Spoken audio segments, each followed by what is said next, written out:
Hello, welcome to this class. For today, we're going to be dealing on interpenetration, right?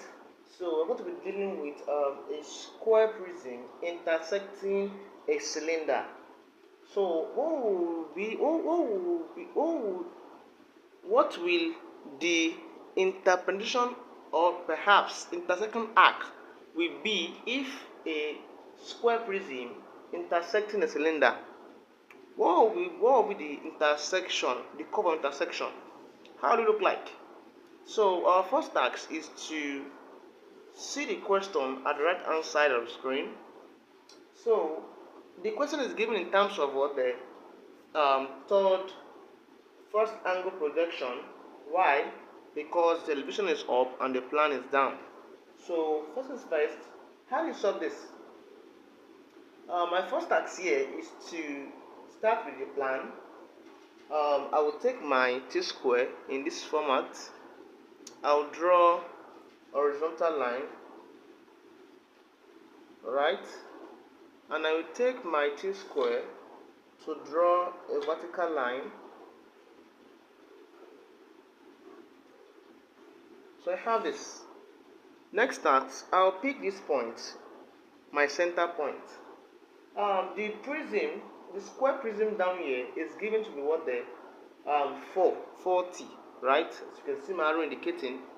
So I will take my compass and my meter rule and I'll measure out 40 as given in the question. So doing that, 40, so from here to here is 40. I'll place it at this point, upward, up, left, right, and downward this way, and downward this way, right, and downward. So I have something like this. So next task is that I will ensure that I extend this line so that I will know where it touches this. So I have these 4 points. So with the help of my T-square perhaps ruler, I will join those points together this way. I'll join this together to this, right? I will join this to this, and finally I will join this to this. So I have this.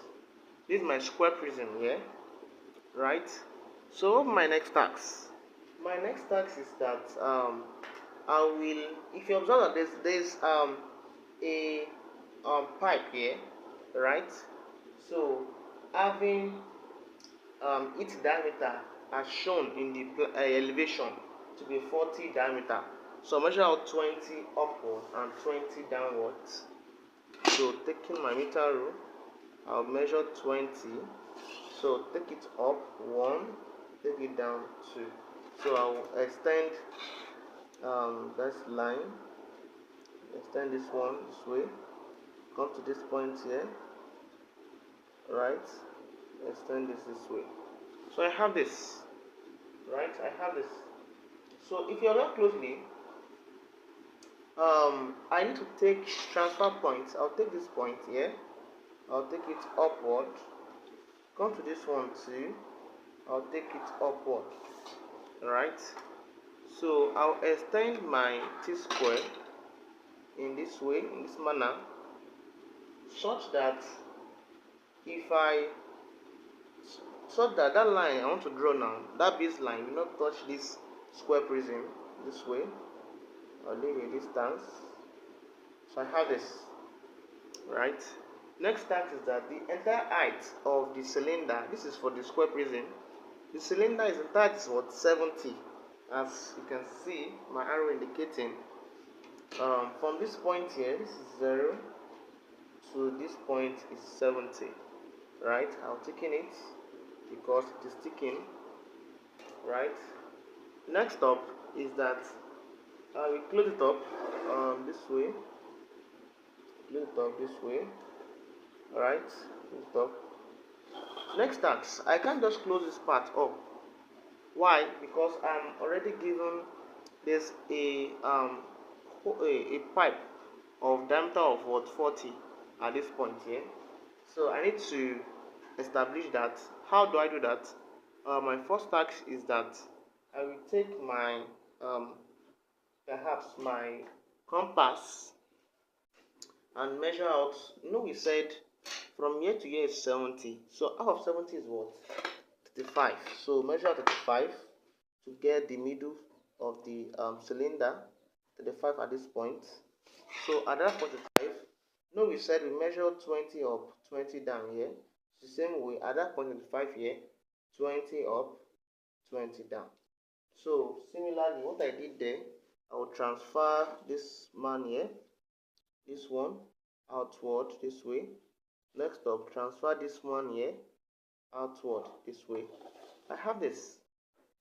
If you observe closely, I'm told that from here somewhere out here is what 60.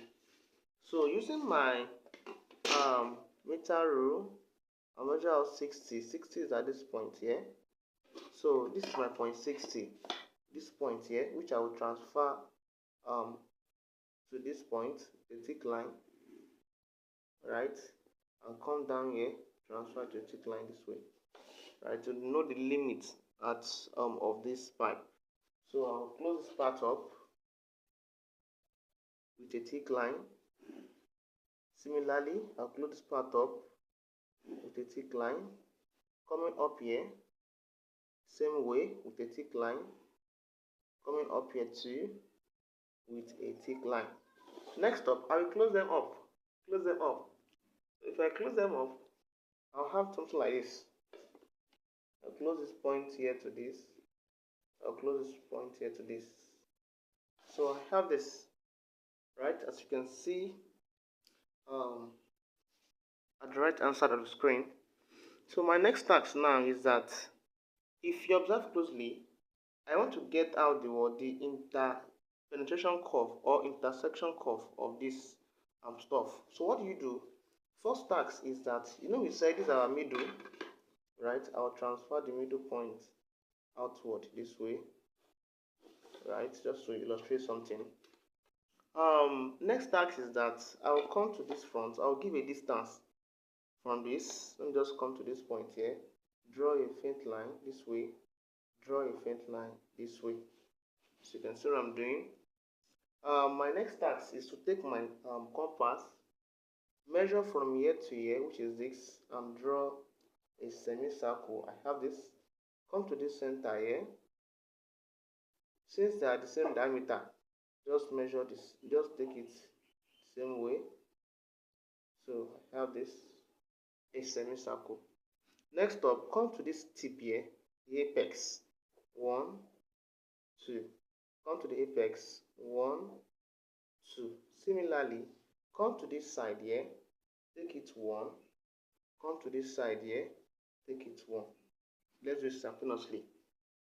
Come to this upper part, take it 1. Come here, take it 1. So we are done. I will connect all these points to the center here. Take this to this. Next up, I'll try to take this to this. Right, ensure that they are meeting at the center of that semicircle. I have this. Next task, I have this. Finally, I'm done for the topper one. Next up, I'll take this man here, touch the center, take this man, center. Similarly, at this point, touch center, and lastly, this one to touch the center. So call this 3, 2, 1, 0, 1, 2, 3. This is 0, 1, 2, 3, 2, 1, 0. Having successfully labeled them, I will take point 1 to touch the circumference of the square prism. Number 2, or perhaps point 2 to touch the circumference of the square prism. Similarly, point 3 is already there. This is point 2, and point 1 per se. I have this. Same thing goes to the upper part. I'll take 3, right? This point 3 inward. I'll take 2 inward. I'll take 1 inward. I'll take 1 here inward, and I'll take 1 here inward. Right, finally I'm left with 3 inward. So how now produce out my intersection curve? Alright, so this is how it works. Listen please. This is how it works. First is first, I'll take this. This is for 0 and for 0. These two edges are 0, 0. Take them up this way. So if 0 is at this section, meeting 0 here. I'm done with that. Next task, this is for 1 and for 1. These two are for 1 and 1. Extend them upwards. So I have 1 and 1. Take them upward. I have this. When it touches 1 and 1, 1 is here and 1 is at this section here. So I have this. Next task, take 2. I have 2 here. Take 2 upward this way. Where 2 touches 2 at this point and at this point. Without stressing myself, this is my final point here. Right? Without stressing myself, or perhaps point 3 upward. So it touches 3 here at 3 here. That's the concept. So with the help of my French curve, I'll join that together. Join this to this together. Right? And I'll try to join the last part here together. Right? So I have this. So this is like the curve that will be produced when a square prism intersects a cylinder. If you have found this class helpful, do not forget to click on the subscribe button and like. Thank you. Welcome to WAEC Academy.